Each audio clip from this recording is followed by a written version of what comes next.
mbégte gu mat sëkk ak bànneex gu sax daal di sax daaj moom la ñu am ci li nga xam ne rek moom mooy rendez-vous bi ñuy boole chaque matin avec vous évidemment chers auditeurs de Go Dakar TV. Bonjour à vous, merci d'être là ak voilà donc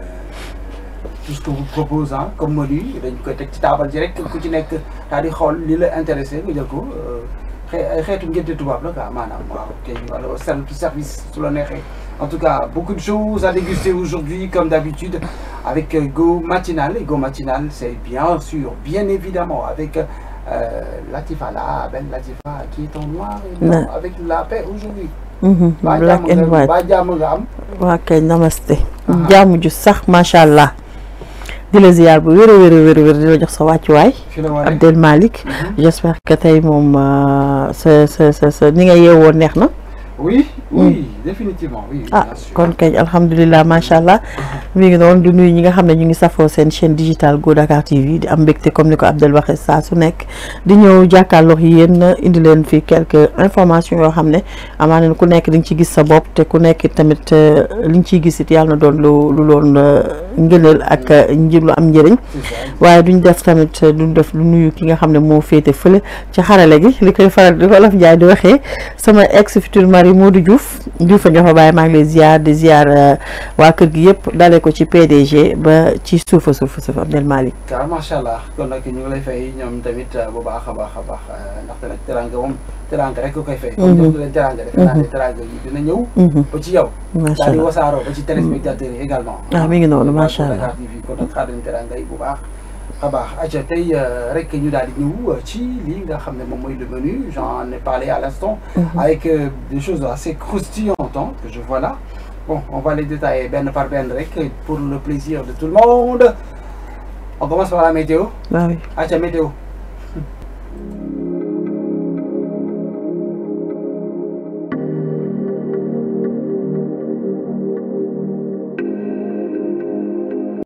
Sénégalais bi au cours de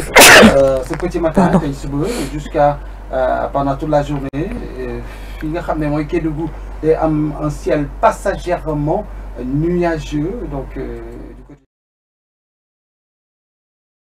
tàngoor bi dina tar bu baax ci biir Sénégal ci bëccëgu tey bi notamment ci fi nga xam ne moom mooy wàllu yi féete penku Sénégal donc la zone est du Sénégal waaye tamit ci centre bi am na tàngoor ci nord bi également maanaam bët gànnaar wu réew mi am na tàngoor boo xam ne dañ koy yëg dina dem ba 40 degré yenn saa yi laal 45 degré te du ko xeeb di xaar ñu yokkal ko tuuti. Toutefois, dans les localités proches de la côte, comme nous connaissons ça, le temps sera plutôt clément avec des pics qui tourneront autour de 27 degrés à Dakar. Les visibilités donc, seront affectées sur la région nord-est, Djem Podor, Djem Matam, donc le centre également, Linguère, Louga, avec Diourbel également, de quelques particules de poussière ci li nga xam ne moom mooy ci jaww ji voilà très bien donc attention à ceux qui sont sensibles au pollen ak aux particules de poussière donc bu ñu jógee ci loolu ñëw ci les vents qui seront du secteur nord à nord-ouest avec une intensité faible à modérée fii ci réew mi ak li nga xam ne de vents assez fort dans la zone nord ngelaw gi dina takku rawatina fii nga xam ne rek mooy Ndar jël Louga jàpp Linguère ak zone nord yëpp Podor Matam Bakel aja quelques températures ak l'illustration bien sûr de la carte du Sénégal en ce jeudi 8 mai 8 mai bés bu doy waar 8 mai 8 waaw man noonu laa koy dégg quoi 8 mai voilà man noonu laa dégg ok donc les tampons sont là donc boo demee ba Ziguinchor wala Cap Skirring 37 degrés boo yéegee ba ci fii nga xam ne mooy Dagana 42 degrés bien entendu avec les pics de température du côté de Bakel comme ni ko waxee bien sûr mais sinon Dakar 23 24 degrés ça va c'est cool. Dans les heures c'est dans les heures les plus chaudes de la journée donc c'est dans l'après-midi les températures que vous voyez en visuel actuellement mu ngi noonu kon nag ñu daal di rek ñaanal jàmm ñëpp képp ku yeewoo Sénégal même bu waa bitim réew sax. nag boo ñaanee jàmm sa dëkk ñaanal jàmm ñi nga xam ne ñoo dendeek yow. ndaxte nag nee nañu ay du yem ci bopp borom. donc ñaan jàmm rek moom moo gën ko ñaan leneen lu dul jàmm. waaw yàlla def jàmm. ci bitim réew ak ci bitim réew. allahumma amiin. très bien voilà alors ñu daal di rek ñam benn page. éphéméride ak maanaam kenn koo xam ne ci fierté yi Sénégal kenn ci doomu Sénégal yoo xam ne maanaam turam du fay. ba defe naa ne ba keroog naaj bi fay. jusqu'à l'extinction du soleil. comme le disent les tubaab donc mu ngi noonu donc kooku la mooy Aline Sitoé Diatta. waaw mu ngi noonu Aline Sitoé Diatta 8 mai mu nekkoon arrestation à Cabrousse par l'autorité coloniale française de la résistante Casamassaise Aline Sitoé Diatta. waaw gis nga sonn nañu de. autorité coloniale tamit yéeme na. torop. colonial yow moom moo sa bopp. léegi non seulement moom moo sa bopp mais moom moo sa alal. maanaam dañuy ñëw toog noot la. def lu la neex nangu sa xam-xam. nangu sa alal. nangu sa aada daal di indi beneen aada non c'est la colonisation c'est en fait dañoo war a fay de. gis nga xam nga tubaab dañoo war a fay. bu baax non dañoo war a fay dañoo war a rembourser. non c'est bu baax. donc ñu daal di ko fi jëlee moom mi nga xam ne rek mooy la reine du Cabrousse. ci li nga xam ne la doon maanaam bañ ba daal di woo waa dëkk ba ñu bañandoo ndaxte nag nee na tubaab bi li muy def tegu ko fenn te muy dëgg nag. tubaab bi nag da ko neex la doon def te bàyyi ba gars yi bay ba góob seen ceeb mu jël ceeb bi yëpp yóbbu waaw parce que doole rek quoi. benn instant donc il fallait dire non et elle a osé dire non devant les hommes te mu nekkoon tamit. ab ndaw boo xam ne rek wax dëgg fa yàlla dafa am inspiration rek boo xam ne peut-être que on va dire que c'est une inspiration divine parce que nag dafa toog rek nekk fi mu doon liggéeyee nekk ab jànq fii ci Dakar affaire dikkal ko finalement mu daal di ñibbi Casamance daal di jël li nga xam ne rek mooy jiite les résistants ñu daal koy daal di déporté malheureusement xam nga tubaab bi ñoom bu ñu gisee koo xam ne daf leen jaaxal rek. defoon ni ñu ko defee Cheikh Ahmadou Bamba Mbacké noonu ñu ko defee ñu bëree bëri. ñu bëri moom ñu bëri seen bos siiwul mais am na ay maamu jàmbur yu bëri yoo xam ne jëlal leen fi yóbbu yeneen dëkk. daal leen teg ci ay conditions yu métti. ñu daal di faatu ci ay nu mu tudd sax à petit feu mourir à petit feu ça dañ lay bàyyi ci conditions yoo xam ne doomu aadama mënu faa dund. donc loolu lañu teg di kii di soxna si moo tax it 1 an rek la def ci déportation bi. 1 an et quelques mois daal di rek faatu ci li nga xam ne moom mooy fa ñu ko yóbbu woon malheureusement donc la Jeanne d'Arc lañ ko tuddee Jeanne d'Arc de Casamance ak lii nga xam ne rek moom mooy jëfin yu siiw yi nga xam ne def na ko ba Sénégal daal di koy delloo njukkal. ak lii nga xam ne mooy bateau bi ñu ko tuddee. ça veut dire que voilà tur bi du fay de toute façon dans les livres d'histoire nga am lii nga xam ne rek moom mooy son passage évidemment entre autres résistants du Sénégal. kon nag fierté on s'incline devant sa mémoire. te voilà te am fierté ni Sénégal du tey rek mais démb également am na ñoo xam ne ñoo taxawoon ne jot waaw déedéet ay bañkat la. voilà très bien kon war ñoo bàyyi puso bi muy réer également. waaw war nañoo wane suñu bopp ci wàllu woowu. ci bu leer ñu ngi koy wane sax nag. a ngi bañ. ba bu baax sax. c'est sûr. waaw. waaw dina leer ñu ngi bañ bu baax. dinaa ci xam dara parce que nag bañ tamit day am lu muy kii àndal de. waaw baax na. da am na ay avantages waaye am na ay inconvénients yu bëree bëri. pare nga bu dégg ko. waaw. yaa si fi loolu. man tamit may créé sama histoire bind ko. ok d'accord. amul problème mais ça commence maintenant. voilà mu ngi noonu. voilà avec l'horoscope. avec l'horoscope.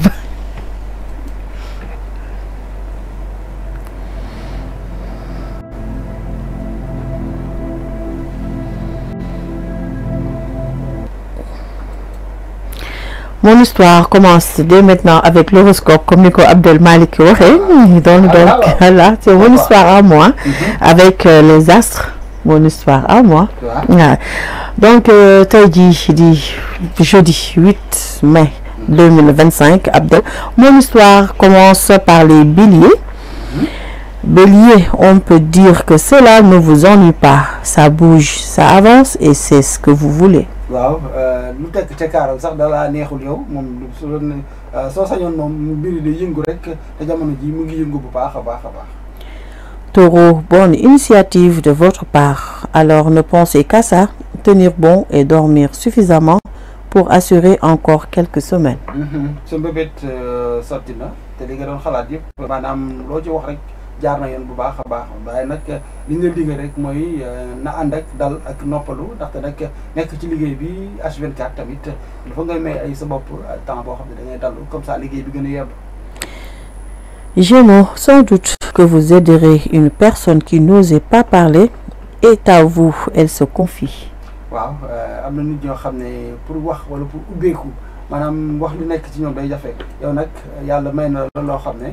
maanaam mën ngaa déglu te nit ñi ñu bëri am nañu kóolute goo xam ne mën nañu ñëw ci yow daal di leen diis say ñi soxla ak seen i jàqale. Cancer, vous allez aimer échanger avec un frère, une sœur, un voisin. Quitte à parler de tout et de rien, mais ça vous fera du bien. waaw waxtaan wala waxtaan yi loo ci def rek baax na en tout cas ñu bëri am nañu tamit li nga xam ne moom mooy ñeme nañ la ci wàllu woowule ci waxtaan ba yaatal ci loo xam ne sax yenn saa yi du ko tax a am solo waaye nag loolu rek baax na déjà ubbeeku waxtaan yaatal ba mu yaatu loolu day yokk nit day yokk doomu aadama. Lion, il faudra réussir à vous suivre. Ce sera difficile pour vous, pour vos proches, mais pour vous, c'est vital. Faut avancer. waaw yow daal yaa ngi ak say jéego yu dëgër sax waaxu yu dëgër yenn sax nag boo waaxoo da nga bàyyi ñenn ci ginnaaw dañuy am jafe-jafe sax pour topp la waaye nag yow ci sa xel da nga jàpp rek ne fi mu nekk di amul arrêt daw rek comme Mbappé. Pour les vierges, ce sont comme Mbappé. Pour les vierges, ce ne sera pas une journée parfaite, mais vous serez au final très satisfait de vos décisions. waaw du bés boo xam ne lépp dina yemb bu baax a baax waaye nag jàpp ne lépp loo xam ne yaa ko jël comme ndogal bu baax la même bu fekkee ne sottiwul ba lépp ne correct ne kocc rek mais jàpp ne li nga xalaat rek noonu la. Balance, il vaut mieux ne pas chercher ce que l'autre a dans la tête. L'important, c'est que vous soyez bien avec vous-même. waaw mënoo nettali sa gën dafa nettali gën du jàmbur. yow fexeel ba li nga xam ne rek moo la war maanaam sa wareef mëtal ko ba mu mët rek. Scorpion, de manière inattendue, vous pourriez organiser un rendez-vous entre amis et puis l'un de vos projets se porte bien. waaw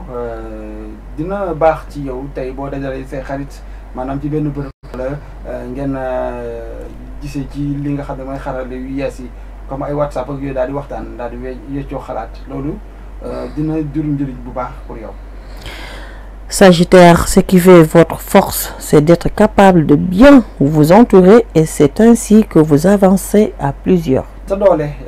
mu ngi jógee mu ngi aju ci li nga xam ne rek moom mooy mbooloo mooy sa doole yow ci sa bopp il faut nga dajale ay nit yu bëri ñoo xam ne maanaam seen xel peut-être màcc na ci wàllu woo yi nga xam ne ca ngay yëngu ci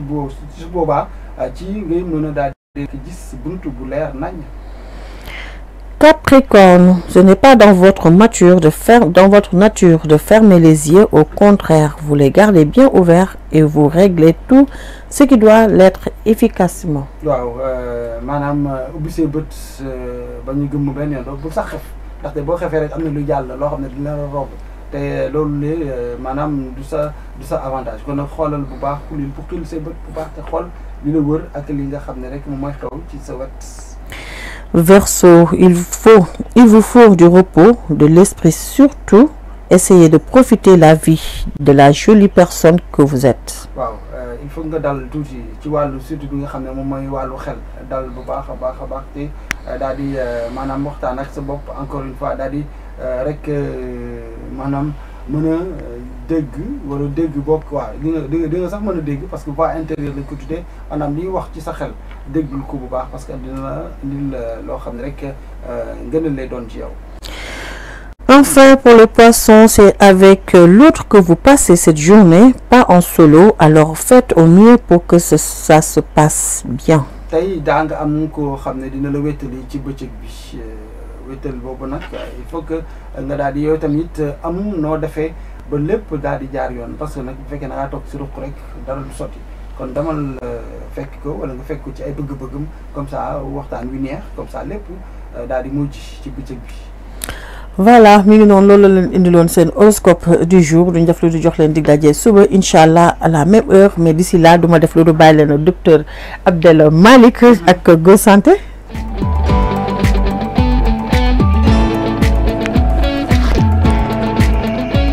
Bonjour, comment ça va et comment va la santé comme ni ko woykat bi waxee ah ci woy bu neex boobu kan macha allah El Hadj Ndiaye ñu ngi koy nuyu bu baax di ko ndokkeel ci cette belle chanson. Bien entendu kon nag santé mu am solo lool te wàllu yi ñuy waxtaanee tey ci santé en fait du loo xam ne day maanaam day métti du loo xam ne day métti ci yaram. mais dafa nekk état d'esprit dafa nekk loo xam ne. ci xel la. voilà du feeñ quoi. yow ci sa bopp maanaam yow mi nga xam ne yaa dëkk ki mu dal yow yaay xool xam ne kii kat ndekete am na loo xam ne il faut nga bàyyi ci xel également yooyu noonu ay comportement la. ay état d'âme la ay état d'esprit la kon nag loolu la ñuy waxtaanee tey donc mu nekk ay mbir yoo xam ne dafa important nga ci bàyyi xel que mu nekk ci sa mbokk wala mu nekk ci sax collègue sax boo xam ne yéen a bokk liggéey wala mu nekk ci sa dëkkandoo boo xam ne yéen a bokk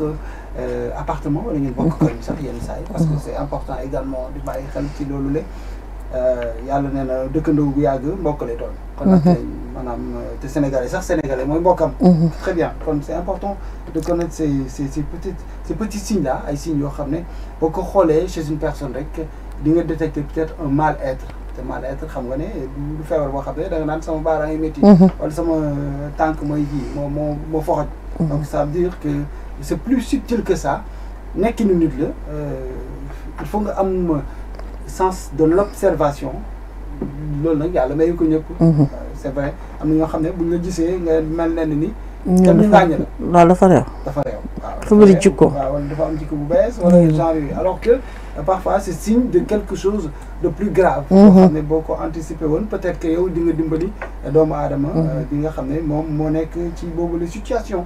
donc très bien donc ces signes c'est des symptômes ay nu mu tudd sax ay état d'esprit la comme ni ko waxee mooy daal di ñëw rek daal di dikk yenn saa yi mu continuer yenn saa yi mu nekk lu gàtt mais toujours est-il que c'est important de les connaître benn bi ci njëkk moom mooy changement d'humeur inhabituel. ok humeur xam nga humeur moom mooy maanaam nekkin sa li ngay yëg sa yëg-yëgu bopp boo xam ne maanaam humeur moo lay tax ngay ree. humeur moo lay tax ngay kontaan humeur moo lay tax ngay mer. voilà yooyu noonu donc tristesse day am également maanaam toog ba si àgg triste. wala nga mer boo xam ne kenn xamul lu mu demee noonu mer bu ëpp par exemple ñu ne la sa par exemple noo tudd sax. nga mer nga gis sa bopp. ku sa yaay nga mer comme ni ko Pape Ndiaye Tobé waxee voilà yooyu noonu. day andi li nga xam ne moom mooy yow ci sa bopp bu gisee kooku di réagir noonu bàyyi ci xel bu baax fais attention surtout bu fekkee ni c'est une personne importante pour toi ah loolu noonu day rek peut-être wane li nga xam ne benn réaction émotionnelle la boo xam ne dafay feeñ te yenn saa yi mu nekk loo xam ne dafay ëppul nag jàppal ne mën na am benn kii rek la jamono jiy passé mais nag signes yëpp sax d'ailleurs tous les signes yi nga xam ne dinaa ko lim bu ci nekk bu fekkee dafa am benn yoon rek peut-être que ça veut rien dire quoi. ça veut dire que maanaam dafay day jàll mais nag bu fekkee dafay continuer wala mu dajaloo si ñu bëri dajaloo en même temps. dis-toi qu'il y a quelque chose qui se passe peut-être. donc mu ngi noonu ci nga koy bàyyee xel bu baax. deuxième bi moom mooy isolement social xam nga doomu aadama normalement mënta dëkk moom kese. mënta dëkk moom kese. donc il faut nga am ay maanaam. dem leen teeg beeg say mbokk yi nga xam ne yéen a bokk deret ñoo xam ne yéen a bokk bëgg-bëgg ñoo xam ne yéen a bokk koñ yéen a bokk liggéey donc brassement social boo xam ne il faut mu am pour nit ki doon doomu aadama dëggantaan donc loolu noonu bu fekkee dafa am rek bu fekkee na nga seetlu nag koo xam ne moom wax dëgg fa yàlla na mu doon defee par exemple nekkoon ci benn par exemple benn tour di dem tour chaque samedi chaque dimanche wala genre yooyu toog ba ci ak déggatoo ko gisatoo ko bul jàpp rek ne dafa am jikko wala dafa mer wala dafa soof pose-toi la question la question lan moo waral li nga xam ne moom moo tax daal di beddeeku daal di bàyyi sa loxo ci wàllu woowule parce que c'est important parce que mën na nekk signe boo xam ne c'est un signe annonciateur de quelque chose de grave comme ni koy waxee donc voilà dañ ne santé mentale ak santé sociale. C'est très lié. maanaam li nga xam ne moom ngay jëflanteeg nit ñi moom moo lay tax a nekk nit te loolu noonu day tax en fait nit sax nitee garabam. ni ko ci waxee Wolof Njaay waxee mu ngi noonu kon c'est important également de savoir que l'isolement social parfois peut être signe annonciateur de quelque chose de plus grave. ku doon demlante dikkalante ku doon dem di fooyi wala mu dem di surtout ci xale yi également. donc toog ba ci àgg rek toog bañ a dem pose la question qu'est-ce qui se passe moo xew ak say xarit ak yooyu noonu bu dee mag la également bàyyi ci xel ci wàllu woowu la. Troisième bi mooy difficulté de mémoire et de concentration. Mémoire et concentration maanaam mooy li nga xam ne day gaaw fàtte. ak koo xam ne maanaam da nga koy wax benn mbir léegi mu daal di koy fàtte. ci saasa ah c'est vrai que moom loolu kese taxul ñu naan am na danger wala am na feebar bu ko dal wala bokk ay xelam commencé naa dem. mais nag toujours est-il que bàyyi ci xel également bu baax c'est important. Donc difficulté de la mémoire et de la concentration beneen bi moom mooy quatrième bi moom mooy trouble du sommeil également. trouble du sommeil nag yenn saa yi moo dal te dara du la dal maanaam da ngay ñàkk nelaw rek. sama genre rek problème yi bëri wala parce que waxtu yi nga xam ne maanaam mu nga doon tàmm nelaw léegi amatoo pour nelaw il faut nga changer heure yooyu noonu day indi trouble du sommeil mais nag toujours est-il que am na ñoo xam ne yooyu yëpp dalu leen mais tamit dañuy am ñàkk nelaw rek jafe-jafe pour nelaw loolu dina indi li nga xam ne moom mooy nga war ci bàyyi xel soit nag trouble du sommeil boo xam ne nelaw yu ñàkk la wala nelaw yu ëpp tamit hypersomnie maanaam nelaw ci gi dayo nelaw yàgg yooyu tamit également c'est important de savoir que loolu la il faut nga bàyyi ko xel bu dee sa jege ñaare la beneen bi mooy modification de l'appétit soit perte d'appétit wala beaucoup plus d'appétit que normalement c'est-à-dire loolu tamit dafay nekk signe boo xam ne il faut que nga bàyyi ci xel ci lii nga xam ne rek moom mooy li ñu waxtaanee moom mooy maanaam jafe-jafe doomu aadama ci li nga xam ne moom mooy ci boppam maanaam trouble du bien-être ci doomu aadama. modification de l'appétit boobu nit ñi si la ñuy gën a mën a sax bàyyi xel que bu doon leneen parce que tey voilà ñàkk lekk boo seetloo nit ñi si la ñuy gën a mën a bàyyi xel que bu dee leneen parce que tey bu fekkee da nga tàmm di lekk ak mbooloo à chaque fois te buñ la woowee nga ñëw boo ñëw dinañ la laaj lan moo ko waral bu fekkee da ngay insiste da ngay ça persiste boo yeggee bu yàggee ñoom dinañ la ne juga nga dem seeti docteur wala dara manque d'appétit aussi tamit la même chose côté boobu moom moi je vois que ni foofu la ñuy gën a mën a sax interpeller que yeneen kii yi. Très bien donc mu ngi noonu modification de l'appétit comme mu nekk appétit bu bëri. c'est vrai que appétit bu bëri nag gars yi dañuy naan kii alhamdulilah. waaw yow si moom appétit bu yow doom te yow mu ne temps yi moom mbaadu yow temps yi yaa ngi lekk mi ngi noonu moo tax ma ne côté boobu moom sénégalais moom bul sonn côté appétit moom waaw même côté sommeil bi sax des fois dañ kii waa lan moo tax doo nelaw wala li ngay nelaw bari na waaw ñaari côté yooyu moom voilà dinañ ciy bàyyi xel bu baax a baax si très bien kon nag mu noonu beneen bi mooy pensée négative persistante maanaam ñaaw njort gu bëri ci loo xam ne maanaam daaw la dal dépression li nga xam ne moom mooy xalaat yu ñaaw chaque fois day dikk ci yow li nga xam ne moom mooy tamit désintérêt généralisé maanaam dara dootu la saf amatul leen loo xam ne dina saf loo xam ne maanaam di nga ko maanaam bàyyi xel bu baax a baax. loolu également c'est important de penser de savoir que ces pensées négatives persistantes là ay signes annonciateurs la également ci li nga xam ne mooy le mal-être d'une personne te mal-être moom moo mën a jur loo xam ne peut-être ñaanuñu ko yàlla ba finalement mu daal di nekk maanaam loo xam ne dañ naan ay waay su ma xamoon de pourtant loolu lay indi donc mal-être boobu c'est important de les prendre en compte c'est vrai que encore une fois du feebar boo xam ne da lay jàpp wala mu tëral la parce que mën ngaa dox say soxla ci wàllu bu nekk waaye nag am na yoo xam ne da nga koy daal di bàyyi yooyu li ngay bàyyi noonu dafa nekk loo xam ne dafa bokk ci doomu aadama donc yii nii c'est important de les connaître perte d'intérêt donc des activités yoo xam ne par exemple da nga daan dem dematoo voilà da nga daan dem ci ay mbir maanaam ay dajaloo wala ay tour wala ay ngénte gi ceet toog ba ci yàgg rek daal di bàyyi arrêté carrément totalement zappé totalement li nga xam ne moom mooy la famille genre yooyu également bu fekkee ne dafa dal kenn ci ñi nga xam ne xam nga leen bu baax bàyyi leen xel ci wàllu woowule ndaxte nag loolu dafay indi également des problèmes des complications ci li nga xam ne rek moom mooy le cerveau ci wàllu wi nga xam ne rek moom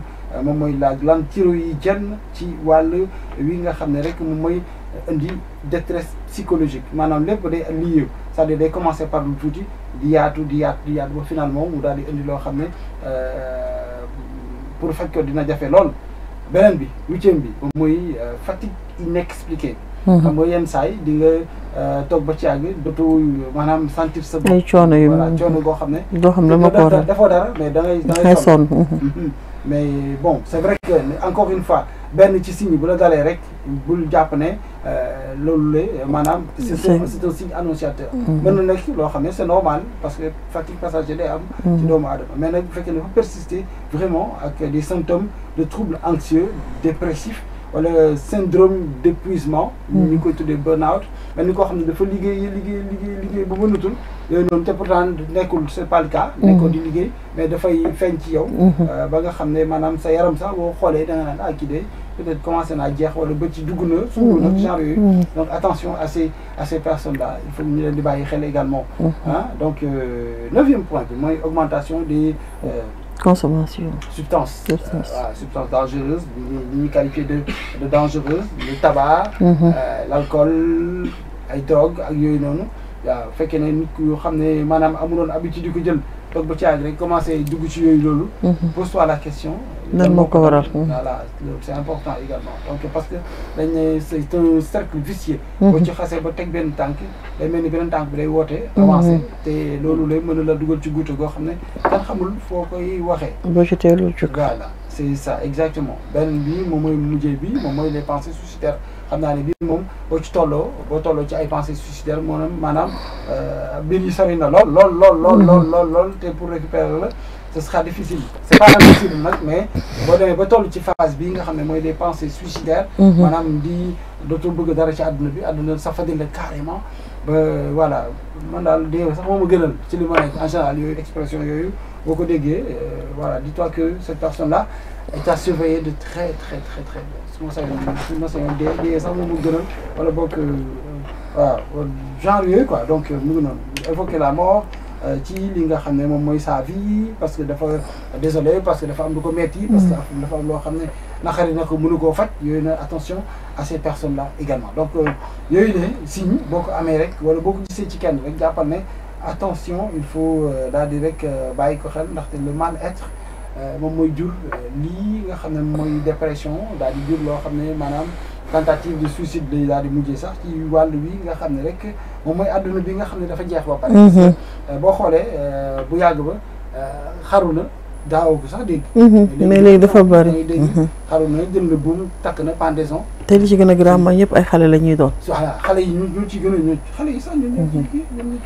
nekk jamono ji. pendaison boo xam ne doo xam. te à chaque fois boo déggee pendaison dañ lay wax ne que ñu ngi wàccoon na soit lettre à chaque fois voilà lettre d'explication pourquoi du comment. waaw tamit waaw ëpp na man yenn saa yi dama naan waa lii est-ce que amul ku leen dimbali ci pendaison parce que pendaison c'est très difficile. pour defal ko sa bopp c'est compliqué. parce que buum bi pour mu daw wàcc yooyu c'est assez technique quoi. donc en tout cas daal jàpp nañ ne lii nga xam ne rek moom mooy si signe la wala yeneen signe sax parce que ñàkku ne am na yeneen yoo xam ne mën na ci yokku mu daal di nekk loo xam ne boo ko bàyyee xel rek ci doomu aadama mën na am nga sauver koo xam ne dafa nekkoon di nekk ci yoon boo xam ne voilà c'était pas le bon chemin pour lui. Très bien kon nag mu ngi noonu loolu c'est vrai que c'est pas une maladie visible une maladie boo xam ne c'est physique mais c'est plus psychique plus loo xam ne ci wàllu xel lay nekk donc attention à ces personnes-là attention à tout le monde ku nekk na bàyyi xel sa morom rek. waaw surtout c'est ça. waaw jaww ci foofu lañ toll ci jamono ji. waaw loolu moom dëgg la muy sa yaay muy sa xarit muy sa borom kër muy sa soxna muy sa frère sa sœur sa cousin sa doom voilà sa collègue sax yenn saa nga bàyyi ko xel. waaw mais malheureusement Abdel li ma gën a kii mooy que fi ñu toll jamono bi ñu toll nii bu nit defee remarque ci loolu sax au lieu que mu jéem a xool poser la question mais duñ ko def en fait dañ lay juger soit kii dafa réew wala dafa bëri jikko comme ni ñu koy waxee te fekk parce que sànq maa ngi lay wax ni tey rek bizarrement xaw ma woon lii te ba ñuy yegg si ba ñuy ñëw on parlait de ça mooy ñi nga xam ne tey jii da ngay gis ñoo xam ne dañuy commencer benn affaire xool ko ak bëri jikko dafa réew ma ñëw teg sama saak wala teg dara toog ba si yàgg jékki-jékki ne la ab benn sama saak yow laa ko jox nga dem dama la si yow laa ko jox wala lii fa laa ko tegoon jox naa la lii donc loolu noonu tey jii xamee woo leen ma ko boo leen demee ba gis loolu ci man tey ji donc yéen vous allez poser des questions di nga ne lan moo dal Latifa lan mooy problème am tey jii dina am koo xam ne dina ñëw ci yow jege la laaj la jéem a xool comment faire ba nga génn ci situation boobu teel a mu ngi naan loo teel a détecté rek mun ko teel a faj saafara ko mais bon malheureusement loolu fu mu nekk nii jamono bu ñu toll nii bon yow waaw bopp sa bopp daal ak critiquer ci la ñu gën a sawar que jël temps pour observer une personne xool exactement lu koy parce que nit bu koy tàmm di nekkal à chaque fois koy nekkal di nekkal bu amee benn changement d'humeur bu amee lenn loo xam ne rek gis nga ko loo xam ne bokkul woon ci moom bu dee am nga xel dañ ko jege waxtaanam moom xool c'est quoi le problème exactement léegi noonu mais malheureusement fi ñu toll nii moom critique ak wax lu ca yoonam nekkul la ñu gën a sawar nekk ci réseaux sociaux yi di xas nañu la ñu gën a sawar que di observer une personne xool exactement lan la war a soxla c'est quoi son problème malheureusement foofu lañ toll. c'est vrai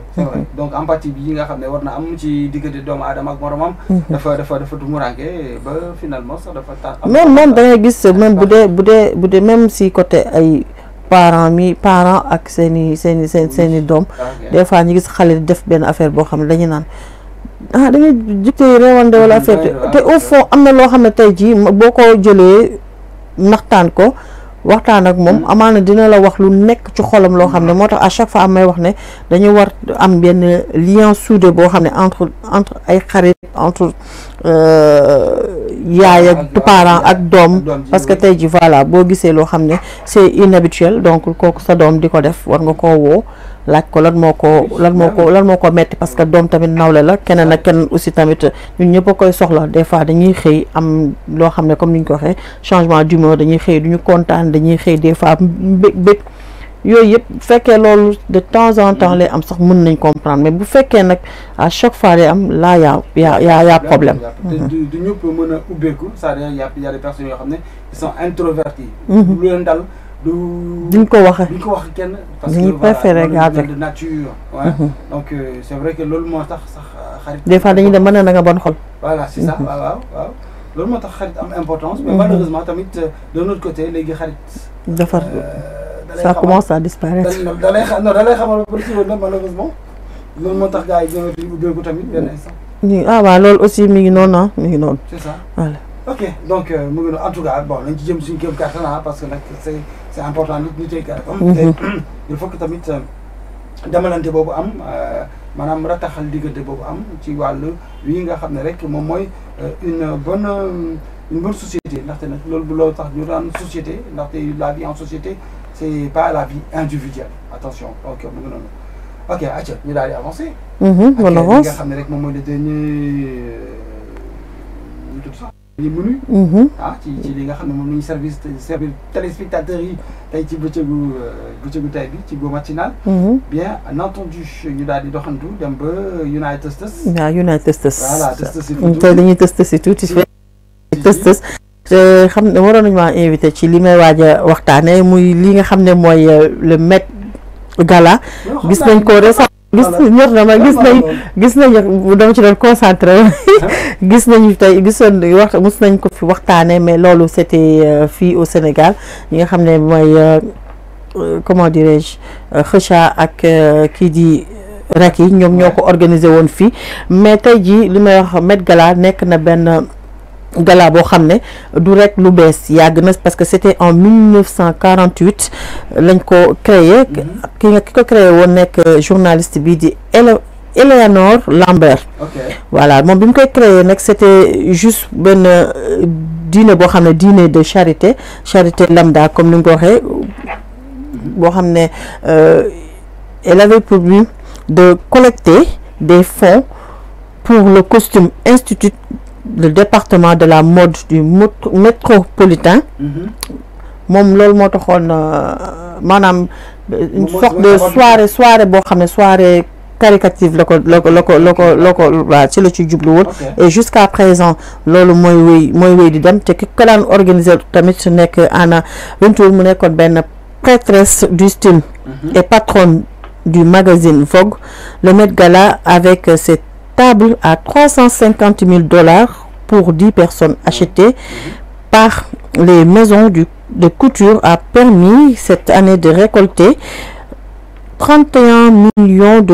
pour le costume institut de métropolitain mooy bi voilà mi ngi noonu $350,000 moom la ñu collecté léegi mais gala bi dafa am benn maanaam thème bu spécial boo xam ne ñu ngi ko tuddee la mode à travers les diasporas noires aux États-Unis.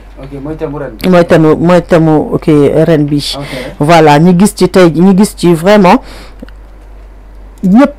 man dama nee naa comment dirais-je nationalité bu nekk mi ngi fa woon. nationalité yëpp a ngi fa woon macha allah ñu gis ñoo xam ne tamit. Ils étaient dans le thème. Dans le thème parce que comme kiñ ci njëkk ràññee di ki nga xam ne mooy Xabilam dafa am ñaar ñoo xam ne seen entrée daf ma neex muy kii nga xam ne mooy voilà mooy Xabilam moom mi nga xam ne ba muy oto la jaar dem jël hélico wàcc ak parachute moom la wàccee loolu yëpp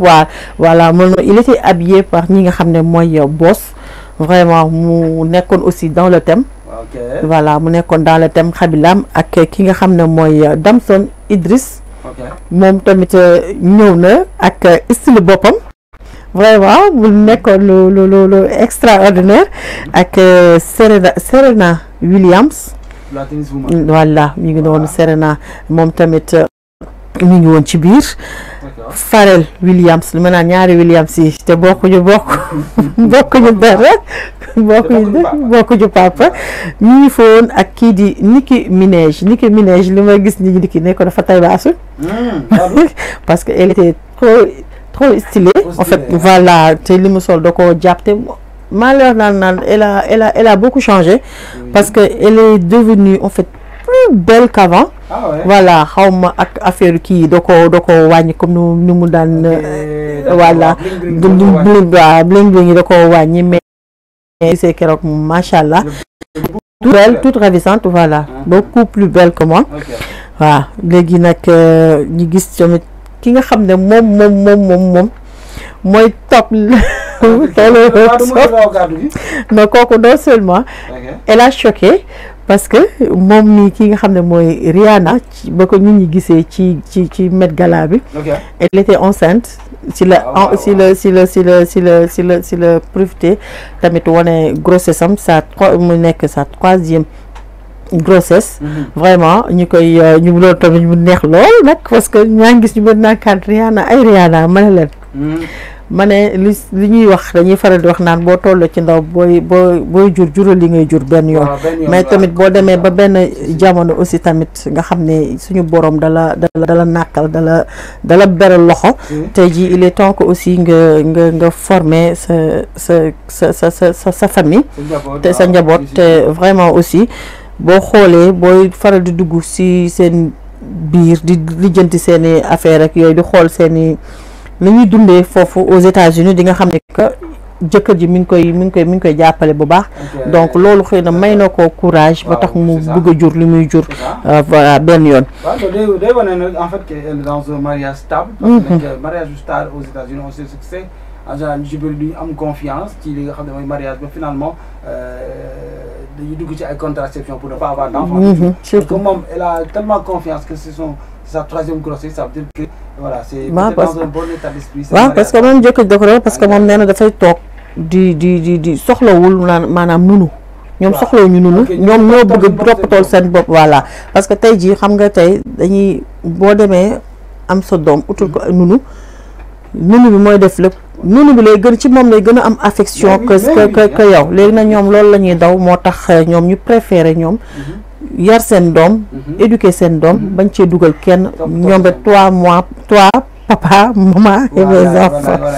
voilà mi ngi noonu donc ñu gis kenn nañ xam ne mooy Diamond Wade voilà ak Lewis Hamilton de passage la oreille bu ma yegsee foofu dama koy nuyu di ko wax ni Lewis bi ngi koy nuyu bu baax a baax c'est son coup de cœur ñàkk jël naa lépp voilà ñu gis ci aussi tamit un sénégalais mannequin mu tudd Malick Bodian Malick Bodian aussi nekk na koo xam ne keroog ñu bëri si lañ koy soog a ràññee peut-être mais bon mannequin la et puis yàgg na foofu voilà depuis voilà il est encore jeune il a l'avenir devant lui donc dañ koy souhaiter rek bonne continuation te c'est une fierté man li may wax chaque jour fierté waxuma la fierté rek juste parce que pour le Sénégal mais day nekk fierté boo xam ne c'est pour toute l'Afrique parce que noir tey jii bu ñu demee te ay noir tey taxaw nga xam ne fu ñu taxaw ci projecteur ñoom ñooy gën a fës ñoom ñooy gën a ki voilà ñu bàyyi leen xel donc loolu rek fierté la waaye aussi ñu gis ki nga xam ne mooy Madonna moom ne du ko bàyyi gone yi waaw Madonna mi ngi fa woon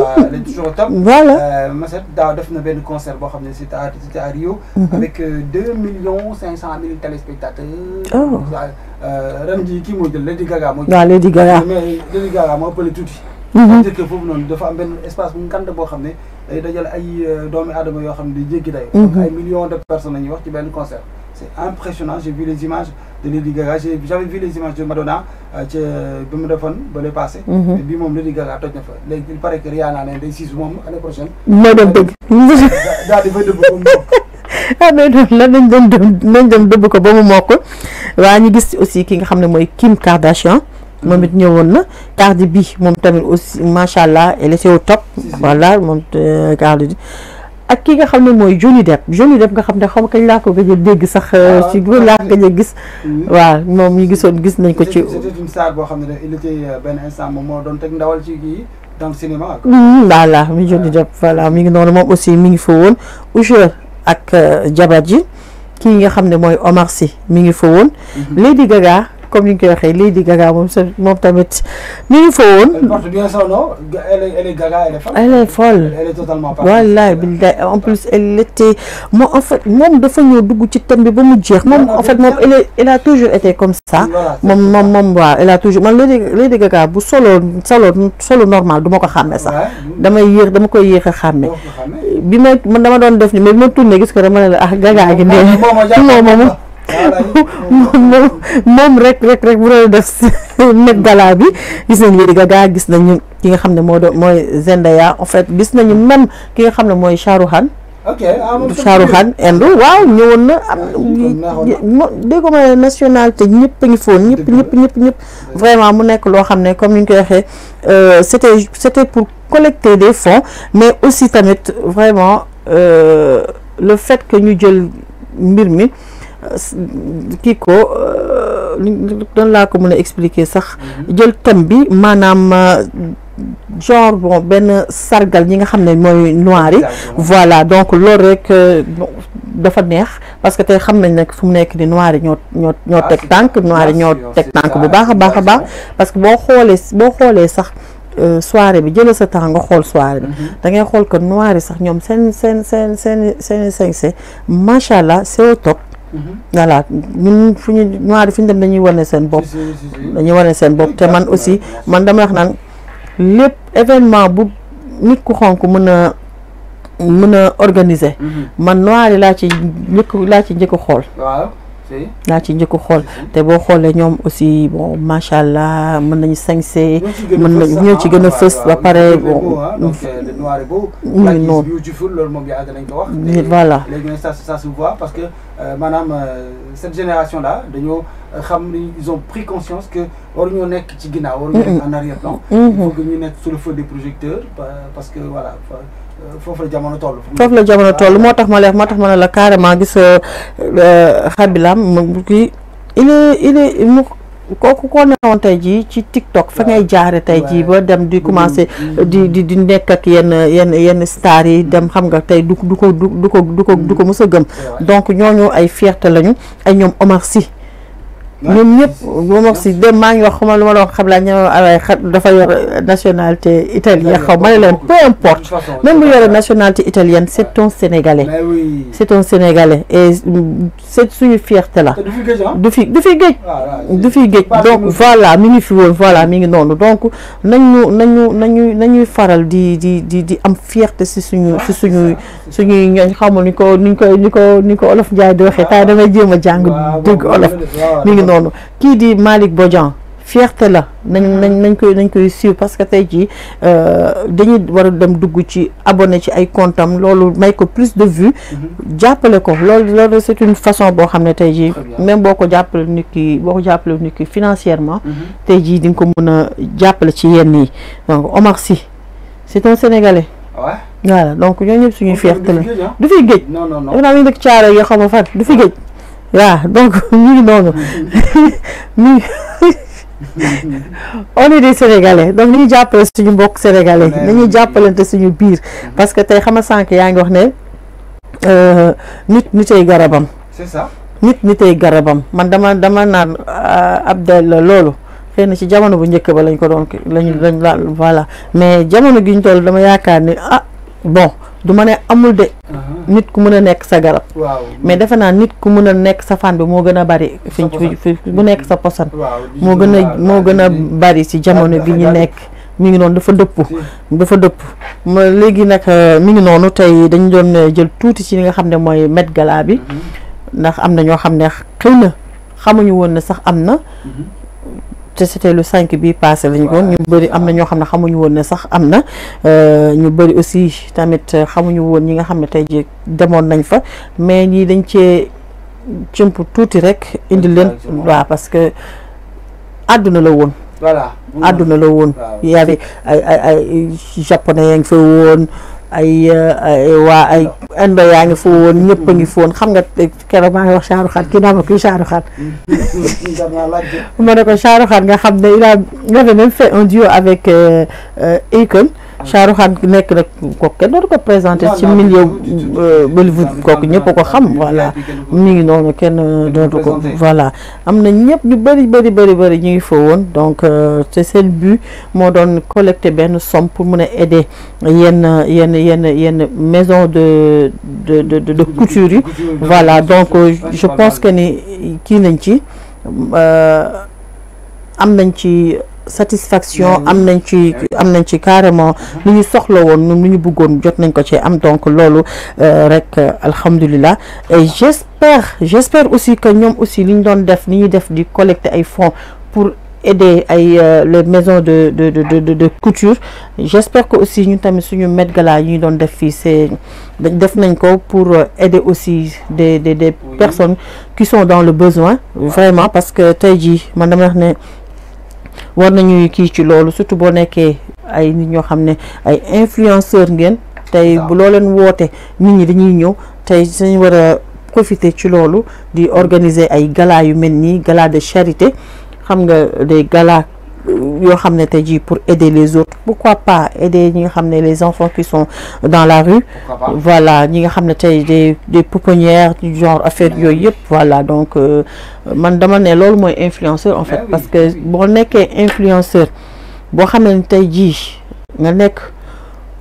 boo waxee ñëpp dégg la donc ci nga war a profiter le maximum pour aider les autres waaw parce que am na ñoo xam ne fu mu nekk ni ils sont dans le besoin donc yéen ñi nga xam ne yéen la yàlla may as tuut yéen la yàlla may yenn pouvoir yoo xam ne di ngeen mën a dajale nit ñi di ngeen mën a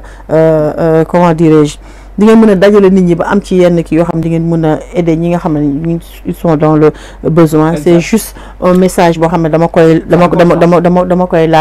lancer waaw c'est bien beau fecc kafoore mais tey ci aussi c'est beau aussi ñuy gestu ñi nga xam ne dañoo ils sont diminués quoi dañoo am lu ñu soxla dañoo am ñoo xam ne tey ji Abdel lu may wax ne nit ki boo koy may jën jàngal ko ni ñuy nappee waaw tey amaana ne tey am na ñoo xam voilà am nañu ñoo xam ne tey jii bu ñu amoon tey benn somme bu ndaw mun nañ ci démarrer am lu ñu suturloo tey jii am na ñoo xam ne dañuy toog bëgg a aider les autres même bu fekkee en fait nit ki da ngay nekk koo xam ne da ngay ubbeeku ba tey Abdel boo amee benn proposition pour tey nga gis benn kii boo xam ne nga bëgg ñu dimbali ko nga ñëw man am naa possibilité pour def ko mais xaw ma fu may jaar mais tey Abdel yow boo ñëwee même bu fekkee yoroo nga ñëw ne ma man kat dama bëggoon tey ji ñu jéem a def collecter quelque chose boo xam ne benn fonds boo xam ne c'est pour dem aider ñi nga xam ne tey jii ñoo nekk ci daara yi ñi nga xam ne ñoo nekk ci pouponnière yi d'ailleurs comme li ñuy wax loolu tey gis nañu koo xam ne ki nga xam ne mooy suñu PDG moom du jug ci loolu di dem di dimbali ñi nga xam ne ñooy nekk ci pouponnière yi des enfants qui sont dans le besoin donc pourquoi pas ñeneen ñi di ko def moom da koy def lu bari te pourtant ñu bari duñ ko yëg voilà ñu bëri duñ ko yëg c'est pas juste que da ngay dem woote télé ñëpp ñëw rek da nga koy non da ngay booy def y a des choses yoo xam ne boo koy def da nga koy def ci sutura def ko parce que am ñoo xam ne boo ñëwee di def ànd ak yenn mbooloo duñ la kii voilà waaw nii noonu tey boo ñëwee wax ma que dama bëgg ñu dimbali lii wala lii kii donc man mii nga xam ne am naa possibilité tey xam ñoo xam ne tey ji ñu ngi yëngu ci loolu ma dem social la ma dem gisanteeg ñoom allez voilà ñu dem dimbali ñi nga xam ne tey jii ñooy néew di doole ñi nga xam ne tey jii ñoom ñoo ko soxla donc comme genre Met Gala yi espérons dina am yeneen Met Gala fii au Sénégal boo amul rek comme ni nga waxee la diva à la voix d'or daal di koy def waaw parce que voilà moom daal koy tuddee Golden Voice Gala voilà pourquoi pas comme moom am na possibilité d'avoir des links par le monde entier. Pourquoi pas ne pas faire venir tout ce beau monde-là au Sénégal? Peut-être un événement, ce sera un événement annuel, ce sera un gala également, avec les gars qui ont côté bolé, xalaat ci bari mu nek lo xamné day juri jëriñ ci walu bu nek également pourquoi pas mën nek ben idée bo xamné mën nañ ko développer bah si bien si possible idée là et puis bon espérons juste que message bi ni ngeen ko dégg ñu mën ci xalaataat bu bari mën a dimbali nit ñi très bien mo ngi non déjà dégg gis nga ni bu anglais voix d'or la def Golden Voice non Golden Voice mën na nekk te dina nekk sa inshallah parce que Sénégal moom borom ñoo fi ne am ñoo bëgg a def mais xamuñu fu ñuy jaar exactement te loolu également c'est une bonne idée parce que en fait mën nañu créer benn plateforme boo xam ne pourquoi pas boo xam ne day réunir ceux qui sont des donateurs ak ceux qui ont des projets mën na nekk également si mën na nekk dina kii man gëm naa ne Sénégal moom dina jëm kanam inshallah mi ngi noonu donc Abdel lii la woon donc maa ngi ñu tàggoo bu dul tàggoo comme j'ai l'habitude de dire mais bon maa ngi ci profité aussi tamit di leen ziar bu wér di wax na tamit comme li may faral di wax yombul mais damay kii parce que dama sonn dafa wow waaw dama sonn dama craque nii laa ko def nii Abdel wàcc ma yow